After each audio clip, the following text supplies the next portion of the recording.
2 ANSYS tutorial video. We're going to be analyzing ANSYS Fluid Flow Fluent. So the first step is we're going to drag that in here, and we'll rename that steady cylinder. And then over on the properties, if you click on geometry, we'll see that it's 3D. We want to switch that to 2D because that's what our analysis is going to be considering. So now would be a good time to save the project. So save this as tutorial. You can name it as whatever you would like. And you want to keep all of those files together. That's very important. If you rename folder files, you'll get lots of errors, or if you move things around. So try to keep everything in one place, and you won't really have many problems. Alright, so now we're going to double click the geometry to open up Design Modeler. That's where we can do a bunch of our sketches and everything, and just design the overall geometry. So it might take a little moment to get there. So once we have Design Model Opener, the first thing we're going to want to do is click on the Z axis to center ourselves. And then first we'll be wanting to click on the XY plane, as that's where we want to make our sketch, and go up to the New Sketch button. And it creates our new sketch. Then we can go into the sketching, and we're going to want to make a circle, so we'll do that. And we want to get it so it says P. You can kind of see it right there. That makes sure it's set the centroid. It's very important. Just do that, and then we'll be wanting to dimension that at 1 meter. So we can just put an arbitrary length there and click dimension, diameter, and then down here we'll select that to be 1, and we're good. So then next we want to go up to Concept, Surfaces from Sketches, and then we right here asks us our base objects, so we'll click on Sketch 1, and then we'll click Apply, and then we'll click Generate. So we can zoom in there and see that, and if for some reason this bothers you, as it does to me, you can go to Dimensions and click Move that around if you want to look at it closer and see what that's like. Alright, so now we're going to do the same thing for the outer circle. So we'll go back to our modeling, the XY plane, new sketch, sketching, circle, get that P again. The length doesn't matter, as we'll define it right here. Diameter.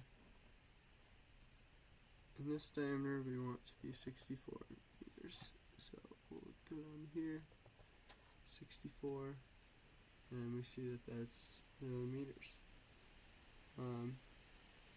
So then we'll go again to Concept, Surfaces from Sketches, and this time our base object will be Sketch 2.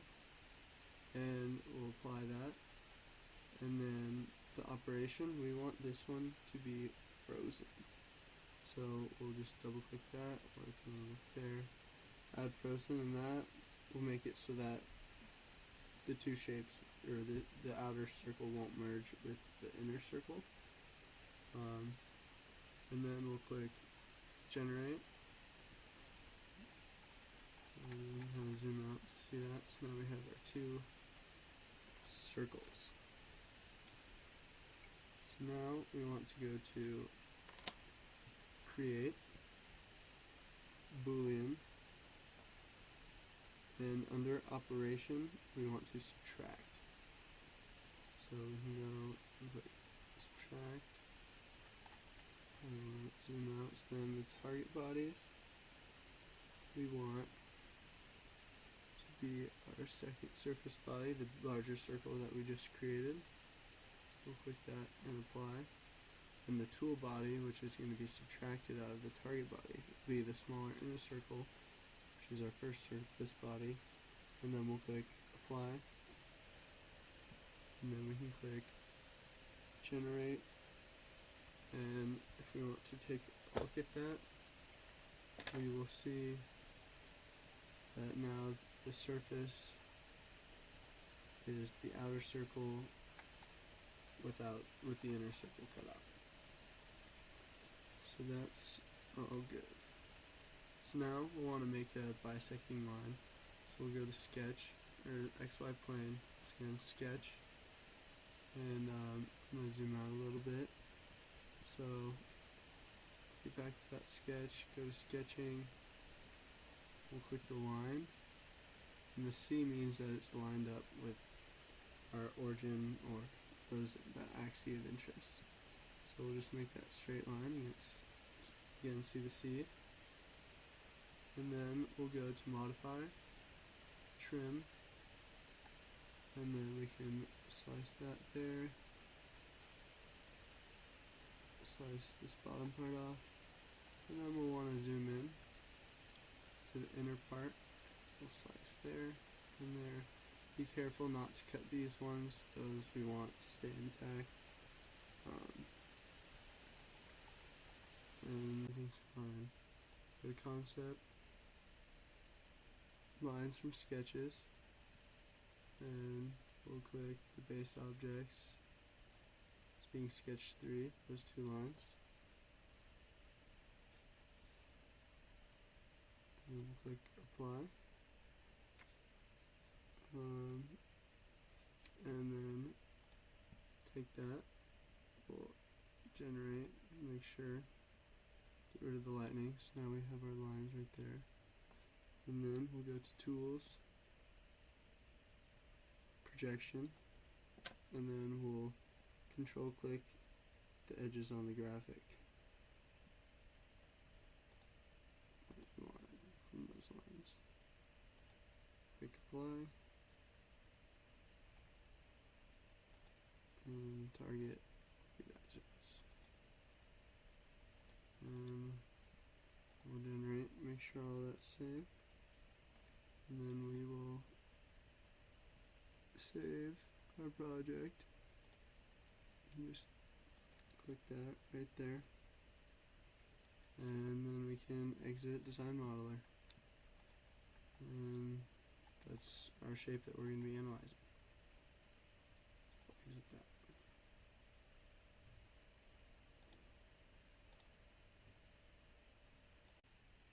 Once we're all finished up with the geometry and Design Modeler, we'll open up the mesh by double clicking. And I've already done that, so we'll open that up. And we'll go down to mesh, click on it. Well, first let's take a look at these question marks, because those will give us errors, and it was probably the reason why many people's mesh check in the setup failed during lab. So connections, contacts, those contact regions, they don't really matter, they're just for the mesh, so we'll just delete those. So then that's good. And the geometry, the line body, so it says it's modeled as a beam. So we'll change that and see if we get a better answer. We'll try thermal fluid. We get a check, so we'll try it out, hit that, and then so check. So that will help us avoid any unnecessary problems. So then we'll go to the mesh, and you can right click insert, or you can also use under mesh control, use this, so you can go to face meshing, and then we'll want to click the whole face, we'll apply, and then we'll do that for the edges,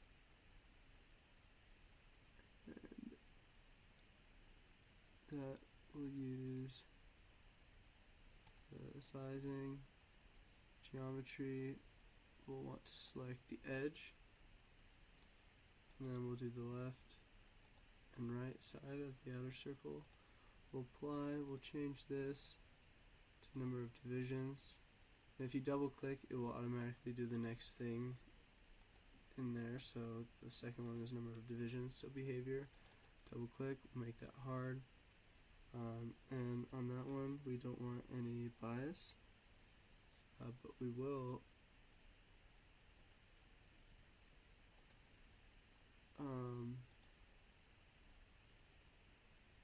want the number of divisions to be 96.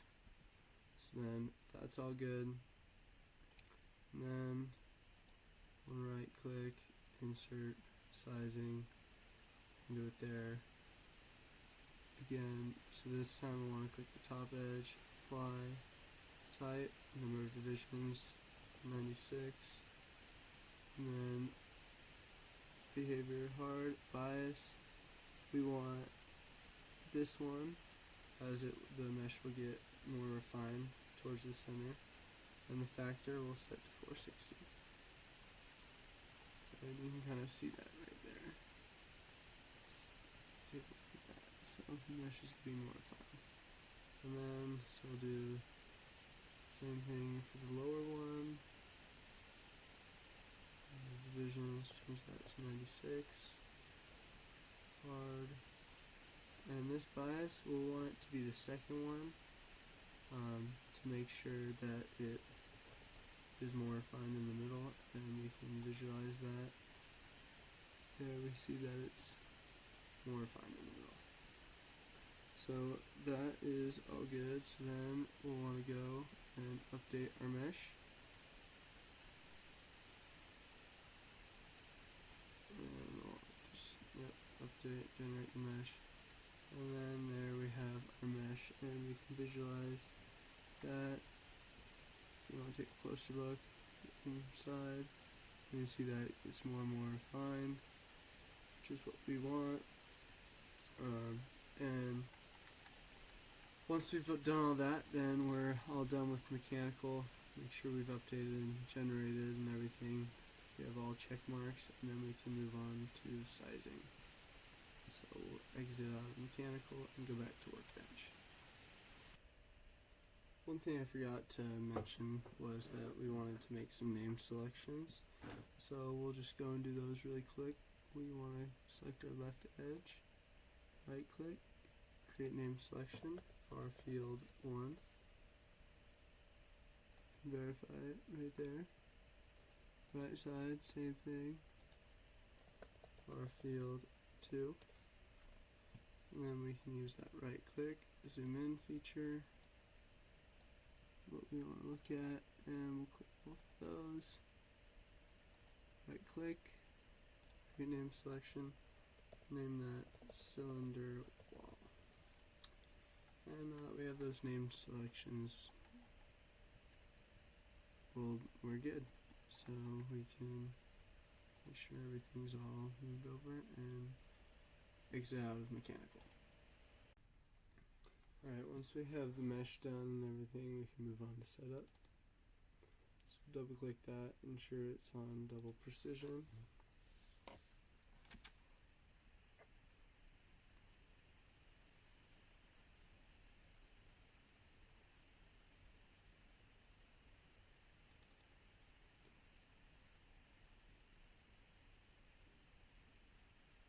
And there we have our mesh that we created.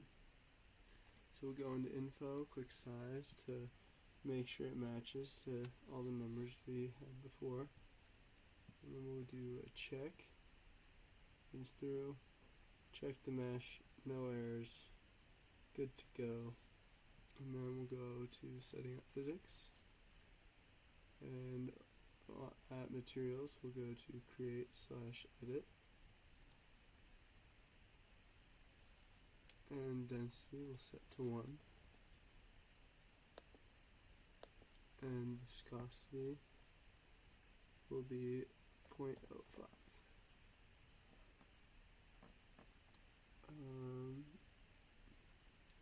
Put those in, click change/create, and close. Alright, so then under models, viscous, we want to make sure that it's laminar. So that's there, so we're good to go with that. So then back to the tree, we can go over to boundary conditions, and we'll right click far field 1.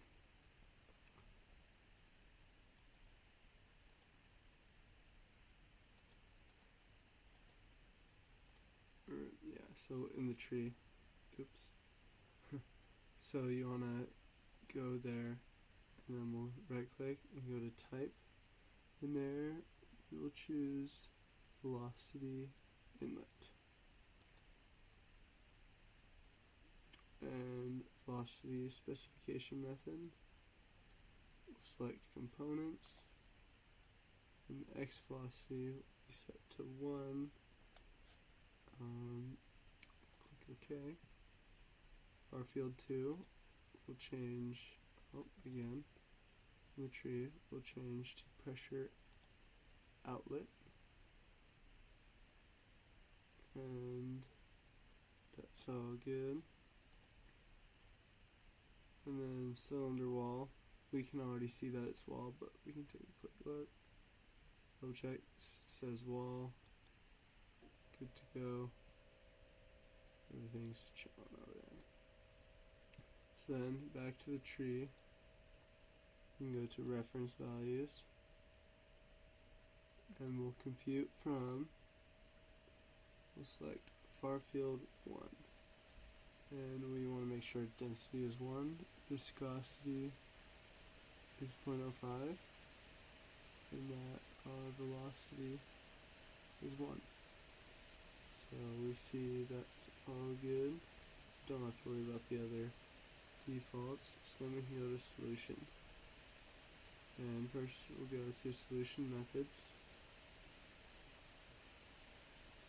And we will select, we will set spatial discretization. And we'll go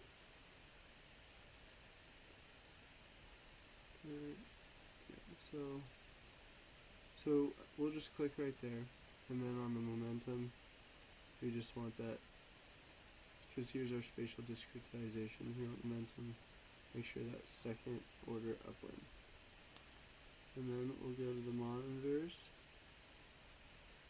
and we see the residuals. We can edit, and then we want to select the absolute criteria for all these to be 1e negative 6. So we'll do that really quick.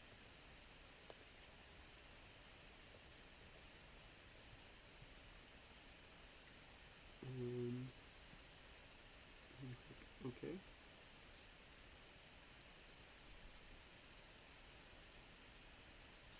And then we can go to solution initialization, and it has hybrid selected, but we want to go to standard,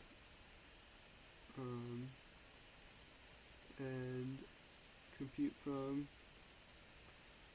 far field 1. Mainly we just want that x to be equal to 1, velocity in the x direction, and then we click initialize. And again, that's the most important thing.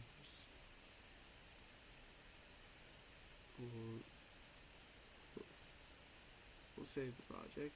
It's a good thing to do, especially with a message like that. So there we have that. And we'll just double check.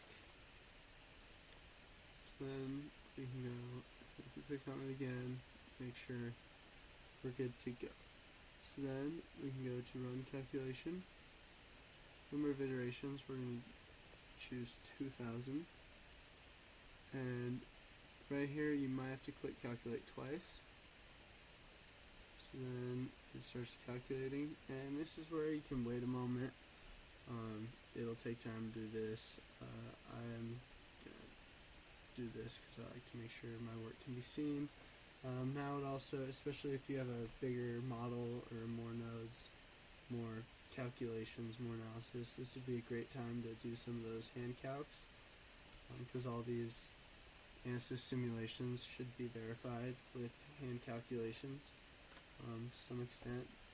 So now's a good time to do that, or any major components you think would be good to get done. But yeah, so we can just kind of wait around here.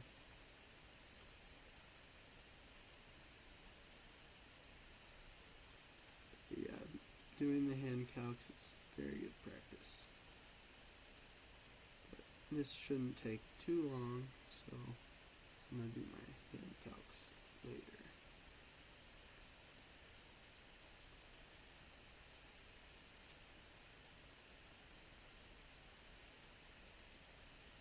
So the next thing we're going to be wanting to do for our lab assignment is get some pictures.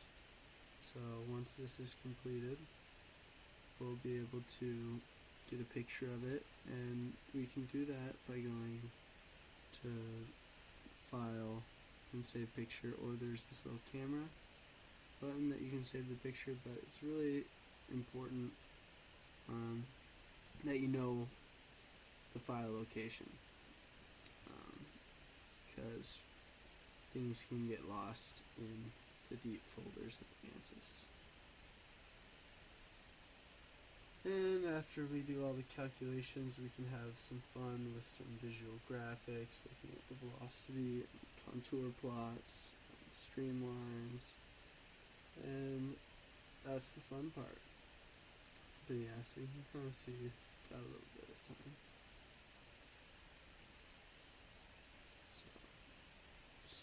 Waiting for that. And if you haven't already, you could probably fast forward till the calculation's over. I would recommend it at this point. Unless you like hearing me blabber on, that's okay too. I'm just trying to keep myself as entertained as you are. So, yeah.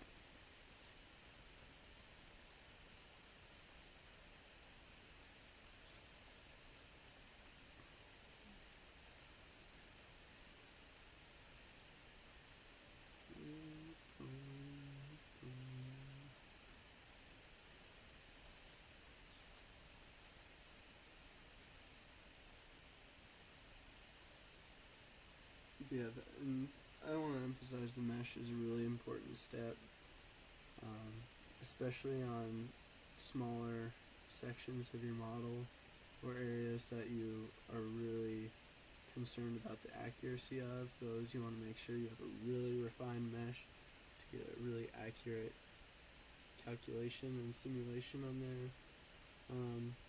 There's also different types of meshes you can use for different models and different, because this is just Fluent, and there's many other workbench programs all over here: static, structural, steady state, thermal, all that good stuff. So there's different meshes for different purposes, and it's a good tool, good thing to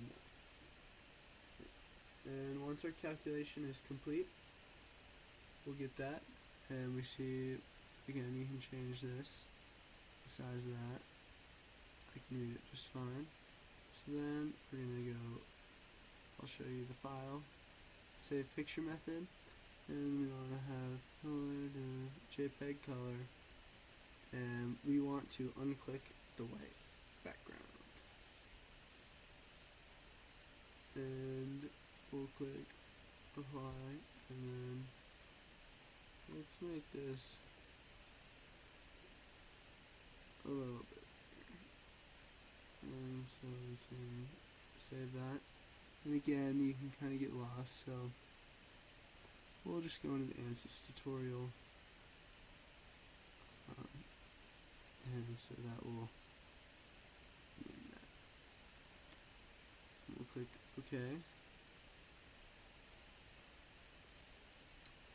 And then, down the results, we can get a look at some of those graphics I was mentioning earlier. So first we want to look at the vectors, so we'll click that, click the setup, and we'll set the scale to 4 so we can see it. And you can change the different types. We'll start with arrow, and then we can click display. You can kind of see that. Once again, we can get a look at those. And this looks like a good spot for our image, so we will do the save picture, and we'll save. And this will name velocity.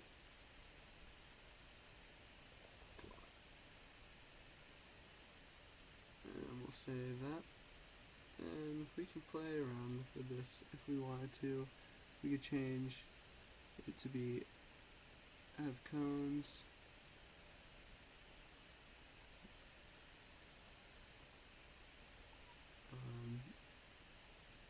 Or harpoon. You can kind of see the difference there. Or even headless. Now we'll just kind of have the lines. And you can change the scale. 1 would be very small. Like that. And 10 would be very large. Like that. So those are things that you can play around with. Pretty fun. But yeah, so once we're done with that and we've saved the picture, we'll then want to do the same thing but with contours. So we'll set that up, and here the levels we'll set to 100, and we want to make sure that we have contours of velocity. It's important. And then we can display that. And then we will get this kind of an image. And it's pretty good. Time to save, so we'll do the same thing. Save. Contour plot. And they're all right there.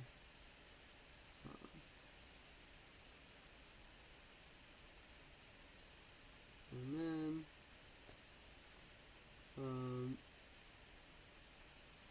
for a stream function, we'll change from the magnitude to stream function, and this will give us our streamlines. We'll also unclick auto range and set the minimum to 31 kilograms per second and the max to 33. Then we can click display, and we'll get something like this. Visualize, so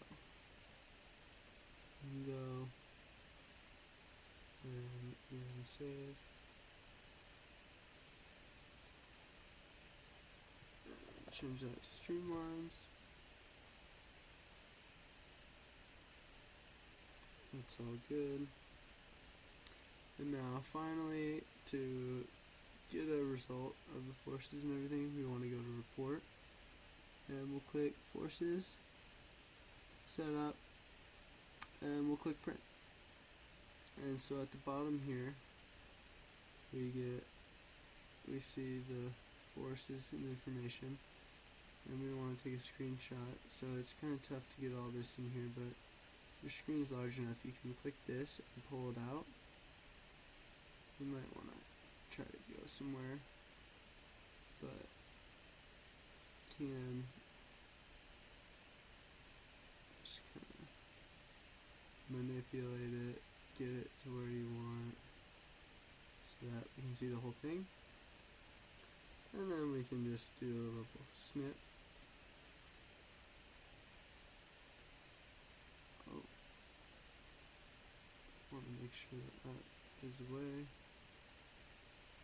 A little snip, and we want the results of the forces. So we'll get that, and again we can see viscous forces, pressure, coefficients, all that good stuff. So then we can save that.